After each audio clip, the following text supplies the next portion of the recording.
మన గురించి ఊరంతా టామ్ టామ్ అయిందంట. టామ్ టామ్ అయితే లవ్ చేయవానే? చేస్తా. పెళ్లి చేసుకోవడానికే కదా.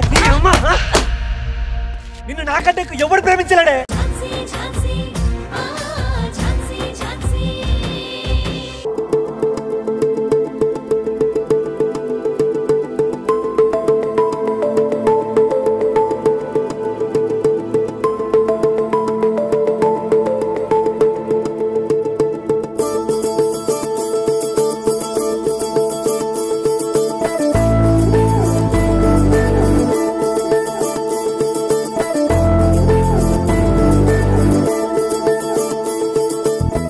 ఝాన్సీ గారు తీసుకోండి.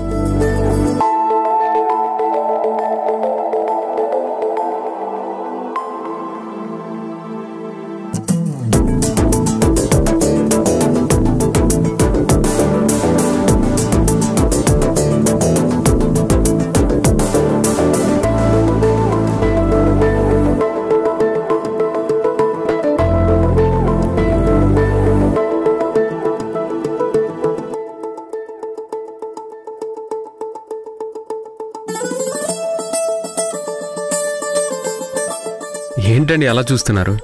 తినండి. ఏమన్నారు గౌతమ్ గారు? మళ్ళీ చెప్పండి. ఏంటండి అలా చూస్తూ ఉండిపోయారు? తినండి అంటున్నాను. ఇంకా ఈ అండి గిండి ఏంటండి? తిను అనండి చాలు. సరే తిను ఝాన్సీ గారండి. మీ రియాక్షన్ వింతగా ఉందేంటి? మీ పిలుపు విచిత్రంగా ఉంటేను గారు గీరు తీసేసి సింపుల్ గా ఝాన్సీ అనమంటున్నాను కదా. సడన్ గా అలా ఎలా పిలుస్తామండి?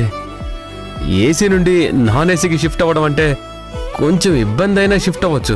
4 వీలర్ నుండి 2 వీలర్కి షిఫ్ట్ అవ్వడం అంటే కొంచెం అడ్జస్ట్ అవ్వచ్చు. కానీ మీరు అనే పిలుపు నుండి నువ్వుకి షిఫ్ట్ అవ్వాలంటే కష్టం అండి. మీకు కష్టమైనా పర్వాలేదు, నాకు ఇష్టంగా ఉంటుంది, క్యూట్ గా ఉంటుంది. పిలుపు అనేది ఒకరు చెప్తే వచ్చేది కాదండి, ఇక్కడ అనిపించాలి.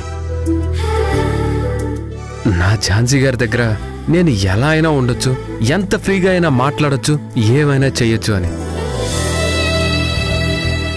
అయినా ఇన్నాళ్ళు మీరు నన్ను భయపెట్టడమే గాని ఏం చనువిచ్చారు కనుక అలా పిలవడానికి? మీ అబ్బాయిలకి చనువిస్తే ఊరుకుంటారా? నెత్తికెక్కి కూర్చుంటారా? అదిగో చూసారా, మళ్ళీ భయపెట్టేస్తున్నారు. నేను భయస్తుణ్ణి. అబ్బాబ్బాబ్బా, మీరు పోలీస్, మీకు భయం ఏంటండి? ఏ పోలీసులు అయితే భయపడకూడదనుందా? సర్లేండి, ఆశపడి అడుగుతున్నాను కదా, ఒక్కసారి సింపుల్ గా నన్ను పేరు పెట్టి పిలవచ్చు కదా.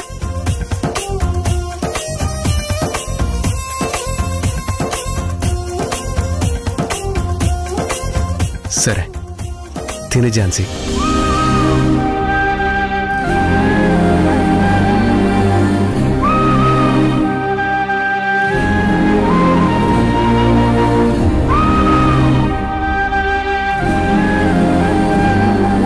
అయ్యో ఝాన్సీ గారు, ఏంటండి కన్నీళ్ళు? కారం ఎక్కువైందా? మమకారం? అవును, అలాంటిదే. చాలా రోజులైంది.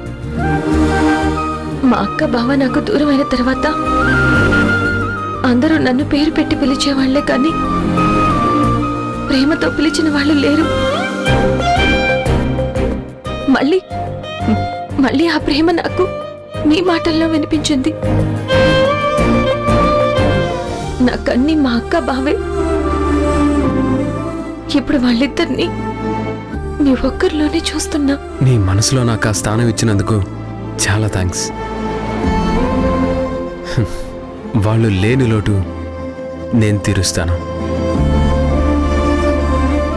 గౌతమ్ గారు, నిజంగానే మీరు నన్ను ప్రేమిస్తున్నారా? ఈ పూరి నచ్చకపోతే వేరే చోటుకి వెళ్తుందాం. ఆ మాత్రం దానికి అంత మాట అంటారేంటండి? గౌతమ్ గారు ప్లీజ్, నేను సీరియస్గా అడుగుతున్నాను. అసలు మీకు అలాంటి డౌట్ రాకూడదు. సూర్యుడు తూర్పున ఉదయిస్తాడన్నది ఎంత నిజమో, భూమి గుండ్రంగా ఉంటుందన్నది ఎంత నిజమో, నేను మిమ్మల్ని ప్రేమిస్తున్నాను అన్నది కూడా అంతే నిజం. నా ప్రేమ ప్రేమలో అబద్ధం లేదండి. మనస్ఫూర్తిగా మిమ్మల్ని ప్రేమిస్తున్నాను. నార్కో అనాలిసిస్ టెస్ట్ చేసిన, లై డిటెక్టర్ టెస్ట్ చేసిన ఇదే మాట వస్తుంది. వావ్, బాగా చెప్పారు.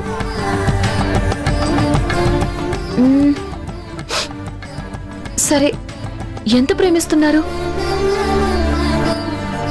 మీరు నన్ను ప్రేమిస్తున్నారు కదా? అవును సార్. ఎంతగా ప్రేమిస్తున్నారు? చెప్పండి.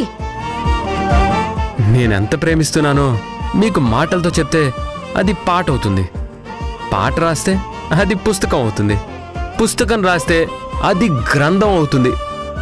గ్రంథం రాస్తే అది కావ్యం అవుతుంది. చాలు చాలు చాలు, మీ పోయిటరీకి ఫుల్ స్టాప్ పెట్టేయండి. ఏ నచ్చలేదా మీకు? నచ్చింది, చాలా బాగా నచ్చింది.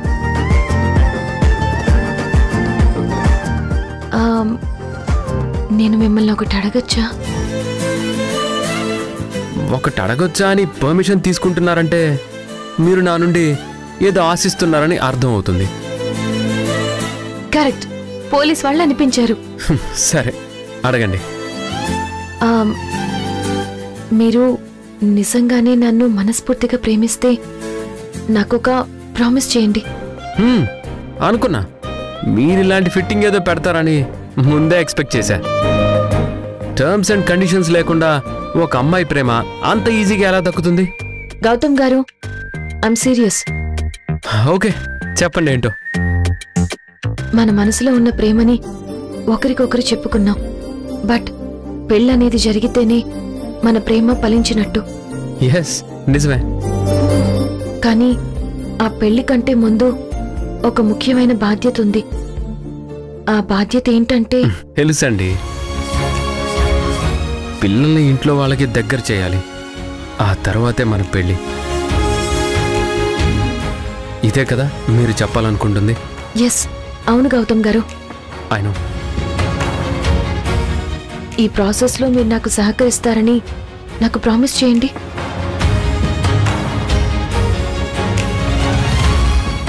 ఓకే అండి. అసలు పిల్లల్ని ఇంట్లో వాళ్ళకి దగ్గర చేయడం కోసమే కదా మనిద్దరం ఒకటైంది. పిల్లల్ని మీ వాళ్ళు మనస్ఫూర్తిగా దగ్గరికి తీసుకున్నాకే మన పెళ్లి జరుగుతుంది. ఇది మీకు సమ్మతమేనా?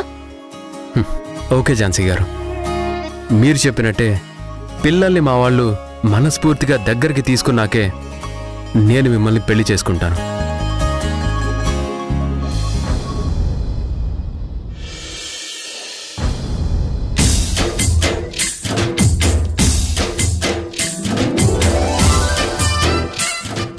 I promise. ఝాన్సీ, నా మీద నీకెంత ప్రేమ ఉందో అంతే బాధ్యత ఆ పిల్లల మీద ఉండటం చూసి నేను ఆశ్చర్యపోతున్నాను. మా అన్నయ్య వదినల బాధ్యతలను, భారాన్ని మీరు తీసుకున్నందుకు గర్వపడుతున్నాను. అందులో నాకు అవకాశం ఇస్తున్నందుకు సంతోషంగా ఉంది. మీకు ఇంకో మాట కూడా ఇస్తున్నాను. మా ఇంట్లో వాళ్ళు నిన్ను హార్ట్ఫుల్గా కోడలిగా అంగీకరించేలా చేసిన తర్వాతే నిన్ను పెళ్లి చేసుకుంటాను. It's my promise.